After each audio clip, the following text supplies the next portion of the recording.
और ये खबर भी दिल्ली को सावधान करने वाली है। अगर आप दिल्ली में रहते हैं और अक्सर गाड़ी इधर उधर खड़ी करने की आदत है तो अब आपको जेब ज्यादा ढीली करनी होगी।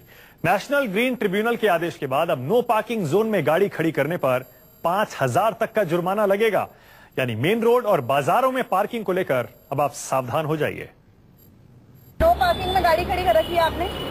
मैडम मैं बात कर, आपने इस वक्त नो पार्किंग में लगाई हुई है। गलती है मेरी मैडम, गलती मानता हूँ। ये दिल्ली के लाजपत नगर का हाल है, जहां गाड़ियों की अवैध पार्किंग बहुत बड़ी समस्या बनी हुई है। यहाँ पर सबसे बड़ी समस्या है पार्किंग की। इस वक्त अगर आप देखें तो इतना जो है वो लंबा जाम लगा हुआ है और ये जाम अमूमन हर रोज लगता है और हर घंटे लगता है।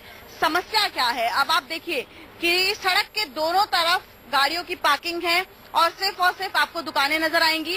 जाहिर तौर पर मशहूर मार्केट है, लोग भी यहाँ पर बहुत आते हैं, लेकिन ऐसे में जो सड़क की जगह है वो कितनी कम बच जाती है और पार्किंग जहाँ है उसके बाद भी लोग यहाँ पर रॉन्ग साइड में और नो पार्किंग में अपनी गाड़ियाँ खड़ी करते हैं, आधे घंटे तक वेट करते हैं और कहा जा सकता है कि उनको ट्रैफिक पुलिस के चालान का भी कोई डर नहीं है। आप देखिए, देखा आपने, अवैध पार्किंग का सवाल पूछते ही कार के शीशे बंद हो जा रहे हैं। लेकिन दिल्ली में अब ये लापरवाही नहीं चलेगी। राजधानी में लगातार बढ़ते प्रदूषण पर एनजीटी सख्त है और उसके नए फरमान के मुताबिक सड़कों पर गाड़ी खड़ी करने पर चालान भरना होगा।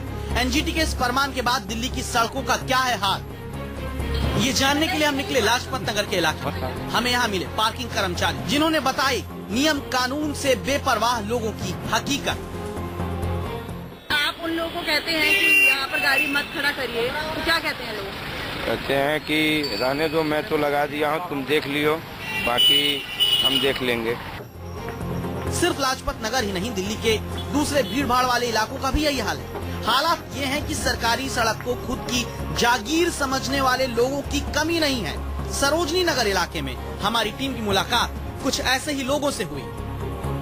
दिल्ली के लाजपत नगर के साथ साथ सरोजनी नगर भी एक ऐसी मार्केट है जहां पार्किंग एक बहुत बड़ी समस्या है। इस वक्त हम उसी मार्केट में हैं। यहां पर भी रोजाना हजारों में लोग आते हैं, साथ ही साथ 2 से 3 हजार गाड़ियां रोजाना इस मार्केट में एंटर होती हैं और यही एक अहम वजह है कि यहां पर पार्किंग एक अहम समस्या बनी हुई है। आप देख सकते हैं कि दिल्ली ट्रैफिक पुलिस द्वारा जगह जगह बोर्ड लगाए गए हैं, no parking tow away zone, लेकिन उसके बावजूद भी जो गाड़ियां हैं वो नो पार्किंग एरियाज में खड़ी हुई हैं। इनसे हम जानने की कोशिश करते हैं कि नो पार्किंग जोन में इनकी गाड़ी है।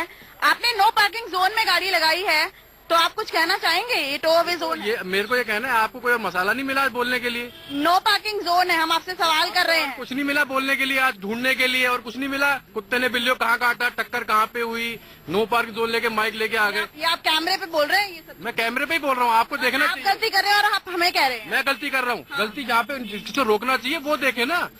नो पार्किंग के लिए कोई बोलेगा तो नहीं लगाएंगे। आपको लगता है ना आप गलती किया?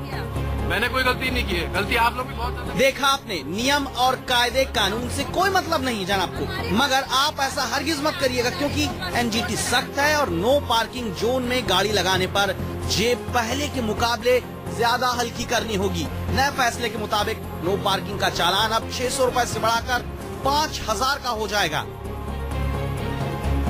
दरअसल नेशनल ग्रीन ट्रिब्यूनल ने लाजपत नगर में पार्किंग की समस्या पर टीडीए, एमसीडी और दिल्ली सरकार को 25 फरवरी तक आपस में बात करके रास्ता निकालने को कहा, क्योंकि एनजीटी ने लाजपत नगर इलाके को सबसे पहले अवैध पार्किंग से फ्री कराने के लिए पायलट प्रोजेक्ट शुरू किया, लेकिन बात नहीं बनी। कोशिश ये है कि जो अवैध पार्किंग है उसे हटाया जाए और जो पैदल चलने वाले लोग हैं उन्हें एक सुविधा दी जाए और प्रमोट किया जाए। तो इस संदर्भ में निगम पहले भी प्रयास कर रहा था और अब कोर्ट के आदेश आने के बाद डेफिनेटली फर्क पड़ेगा। नियम कानून अपनी जगह, लेकिन असल बात तो ये कि दिल्ली वालों को अपनी आदत बदलनी होगी। बदलाव की जरूरत पूरे सिस्टम में भी पड़ेगी, क्योंकि जब तक पार्किंग की हालत नहीं सुधरेगी तब तक देश की राजधानी को इस समस्या से निजात नहीं मिलने वाली।